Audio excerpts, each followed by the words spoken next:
የመጨረሻው የአያቶላ ፍልሚያ በሚኒሶታ ነው ቀልቤን ሸፍታለው ልቤ ረጋ ብትል ምናለ ለሁሉም ጊዜ ይህ ሹክሹክታ ነው።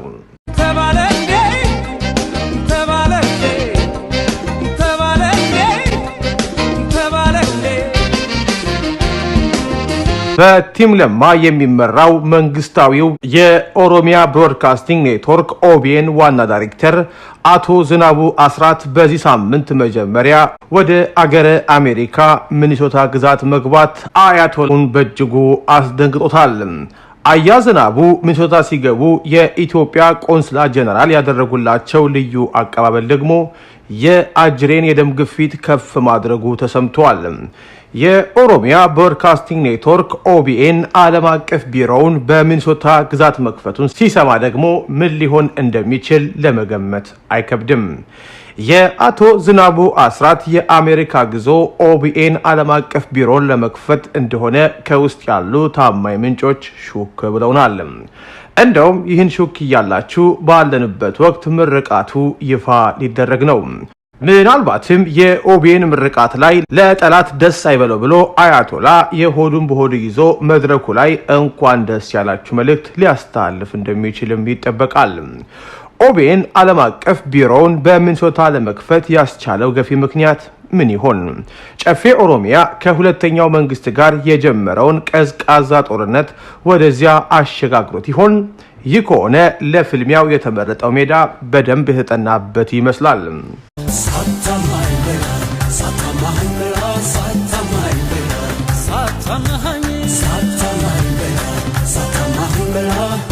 ከለውጡ በኋላ ሚኒሶታ የነበረው የጃዊ ኦኤምኤን ቢሮ ስራ ማቆሙ የሚታወስ ነው። ሚኒሶታ ግዛትን የማይደፈር የግሉ ንብረት አድርጎ ያስብ ነበር። ወደ ሸገር ሲጓዝ እሱ የሚመራው የኦሮሚያ ሚዲያ ኔትወርክ ኦኤምኤንን ጠቅልሎ ነበር የገባው። ኦኤምኤን ብቸኛው የኦሮሞ ልሳን መሆኑንም በወቅቱ ለህዝቡ አሳምኖ ነበር። ጊዜው ደርሶ የቲም ለማ ኦሮሚያ ብሮድካስቲንግ ኔትወርክ ኦቢኤን ዓለም አቀፍ ቢሮ መከፈቱን ሲሰማ እሱም ቢሮውን እንደገና ሚኒሶታ ላይ ለማቋቋም እየሮጠ እንደሆነ ሹክ ተብለናል። ይህንን በአሁኑ ሰዓት ማድረጉ ግን ከበድ ይላል። የዲያስፖራው እጅ ልክ እንደ ቀድሞ ለአያቶላም ይሁን ለሌሎች ይዘረጋል ማለት ዘበት ነው። የዚህን ውጤት በቅርብ የምናየው ጉዳይ ቢሆንም የሚዲያን ኃይል አስቀድሞ የተረዳው አያቶላ የኃይል ሚዛኑን አስጠብቆ ይጓዝ የነበረው በዚህ ቴሌቪዥን ነበር። ከብርጌድ ጦር የማይታነሰውን የመገናኛ ብዙሃን መሳሪያ ካጣም ምን እንደሚደርስበት የሚገነዘብ ይመስላል። የጨፌ ኦሮሚያ ውሳኔ የኃይል ሚዛኑን የሚያዛባ መሆኑ ጥርጥር የለውም። እርምጃው ግን ለፍቅር ብተኛት ለጠብ አረገዘች አስመስሎታል።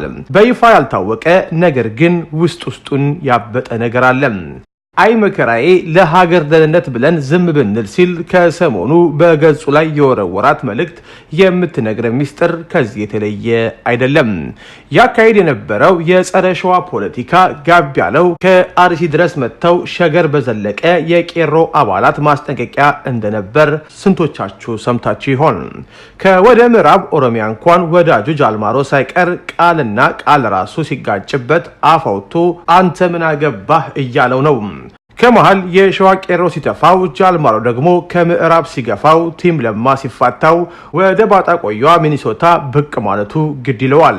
ሚኒሶታ ሲደርስ አገሩን ተከትሎ የገባው ከባድ ሚዛን ተፎካካሪ ደግሞ ከጨዋታው በዝረራ ያስወጣዋል ተብሎ ይጠበቃል።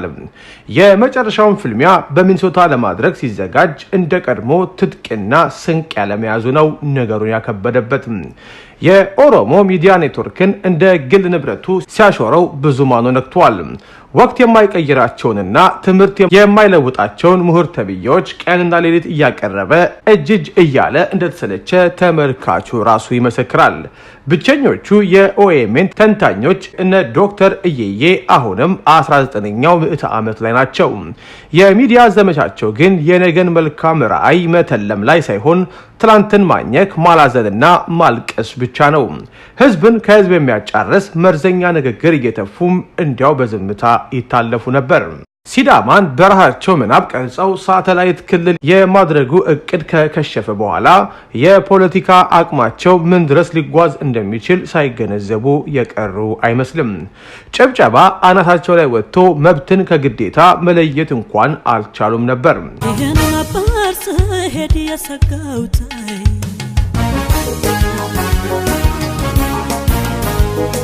አያቶላ ከፀሐይ በታች በማናቸውም ነገሮች ላይ መወሰን እንደሚችል በአደባባይ ወጥቶ በግልጽ ሲናገር ሌላው ወገን ጥርስ ከማፋጨትና ከንፈር ከመንከስ አላለፈም። በደቡብ ለሱ የሚታዘዙ ሰዎችን መልምሎ የእብደት ተግባር እንዲፈጽሙ ሲያደርግ መንግስት አልሰማውም ሊል አይችልም። ከደቡቡ እልቂት ከጌዲዮቹ መፈናቀል እስከ አብያተ ክርስቲያናት ቃጠሎ ላለው ጥፋት የመጀመሪያ ተጠያቂ ማን እንደሆነ የሚጠፋው የለም።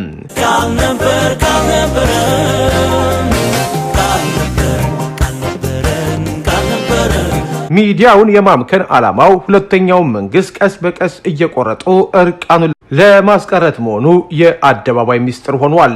አያቶላ በህዝብ ገንዘብ የሚሰራው ሚዲያ ተጠቅሞ የራሱን ምቾትና ድሎት አመቻቸ እንጂ የቄሮን ህይወት አልቀየረም የሚሉ ኃይሎች ከውስጥ ብቅ እያሉ መምጣታቸው ዙሩን የበለጠ አክሮታል። አደባባይ ወጥቶ አዋቂ ነኝ፣ የተማርኩ ነኝ፣ ብዙ ዓለም አቀፍ ልምድም ያለኝ ሰው ነኝ እያለ በድፍረት ይናገራል። የሌለ ስብዕና ገንብቶ የኦሮሞ ወጣቶች ላይ ለመጋለብ ብዙ ርቀት ሄዶ ነበር። ድፍረቱ በዚህ ብቻ አያበቃም። ልክ እንደ ታምራት ገለቴ ከማያልቀው ዕውቀቴ ተጠቀሙብኝ ሲልም ህዝብን አስደምሟል። በአደባባይ የሚያወግዘውን ያህል ወደ ገደል ሲገባ አብሮት የሚገባ ተጎታች እንደነበረውም አንዘነጋም። ሞት ያሰኛት ግልገል በቀበሮ ቤት ውስጥ ጨፍራለች እየተባለ ሲነገር ነበር። በዚያን ሰሞን አጅሬ የትንኮሳ ሙዚቃውን ሞቅ አድርጎ በነበረበት ወቅትም ጊዜው በጣም ይሮጣል። እነሆ ታሪክም በጊዜ ፍጥነት ይገለባበጣል። የፖለቲካ አዝማሚያው እጅግ በዝቶ በነበረ ጊዜ መሰንቆና ከበሮ ይዞ የሚያጅበው ሰው ቁጥር ቀላል አልነበረም። ጊዜ ሲክድ ሰውም ይሸሻል። ቀን ላይ ባጀብ ለሊት ደግሞ በዘቢ ፎልል የነበረ ሰው እነሆ ተዳክሞ አንዳርጋቸው ጽጌ ሳይቀር ሙድ ይዝበት ጀመር። እርግጥም እንደሚለው የጅብ ፍቅር እስኪቸግር ነውና አጃቢ የነበረ ሁሉ ወደ ነፈሰበት ማዝመሙ ሊደንቀን አይገባም። ሙዚቃው ሲቀየር ዳንሱም ይቀየራል። አያቶላ አሁን እየተባነነበት መጣ እንጂ አንድ የረቀቀ ስትራቴጂ ነበረው። ትንኮሳ የሱ ትልቁ ቢዝነስ ሞዴል ነበር። በምርቃና የሚለቀው የትንኮሳ ሐሳብ የፖለቲካ አውዱን ያግለውና ህዝብ አዳምን ሲያንጫጫ ይውላል። በትንኮሳው የሚያገኘው ግብረ መልስ ለሱ ትልቅ ጉልበት ነበር። የመሃሉ ሀገር በተቃወመው ቁጥር ከመሰሎቹ የሚያገኘው ድጋፍ በእጥፍ ይጨምረታል። በመገናኛ ብዙሃን እየወጣ የሚለቋቸው ትንኮሳዎችና የሚሰጣቸው አወዛጋቢ ንግግሮች እንዲሁ በዘፈቀደ የተደረጉ ሳይሆን በደንብ ተጠንተው የሚከወኑ ናቸው። ህዝብ ትንኮሳዎቹን አይቶ እንዳላየ ሰምቶ እንዳልሰማ ቢያልፋቸው ኖሮ አጅሬ የትም አይደርስም ነበር። ታማኝ ባልንጀራ ነኝ ቢራብ ጾሙን ለእነት ያድራል እንጂ ለወዳጅ ለነጋስተ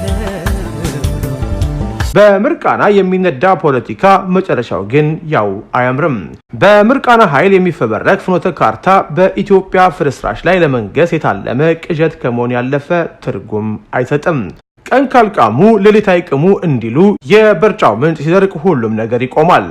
አሁን ላይ ሁሉም በጊዜው እየጠራ ስለመምጣቱ ሹክ የሚለን ተግባር እየተመለከተን እንገኛለን።